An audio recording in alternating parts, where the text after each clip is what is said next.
श्रीमतीको हत्यारा नेपाली ब्रोसँग कारमा बसेर चुम्बन गर्ने युवती 25 वर्षीय प्रतीक्षा आचार्यलाई पनि प्रहरीले समातेको छ। नेपाली ब्रोद्वारा श्रीमती ईश्वरी भुजेलको हत्या प्रकरणमा प्रहरीले थप 3 जनालाई समातेको हो। पक्राउ पर्नेमा नेपाली ब्रोसँग सामाजिक सञ्जालमा अनेक हरकत गर्ने प्रतीक्षासँगै 40 वर्षीय पूजन थापा छेत्री र 36 वर्षीय विक्रम थापा मगर रहेका छन्।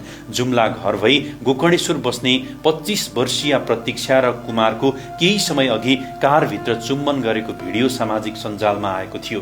उक्त भिडियोमा धेरैले नकारात्मक कमेन्ट गरे पनि प्रतीक्षाले केही समय अघि टिकटक लाइभमा आएर आजकलको जमानामा चुम्बन गरेर फोटो भिडियो बनाउनु सामान्य भएको बताएकी थिइन्। त्यसो त कुमारसँग अत्यधिक नजिक भएपछि उनीहरू बीच प्रेम सम्बन्ध रहेको चर्चा समेत चलेको थियो। ईश्वरीले प्रतीक्षालाई यस विषयमा सम्झाएकी थिइन्, तर प्रतीक्षा उल्टो ईश्वरीप्रति झगडा गर्न जाइ लागेपछि उनीहरू बीच विवाद भएको थियो। पछि प्रतीक्षाले ईश्वरीलाई सामाजिक सञ्जालबाटै आफ्नो श्रीमानलाई बलात्कारको मुद्दा हाल्ने भन्दै अनेक भनेकी थिइन्।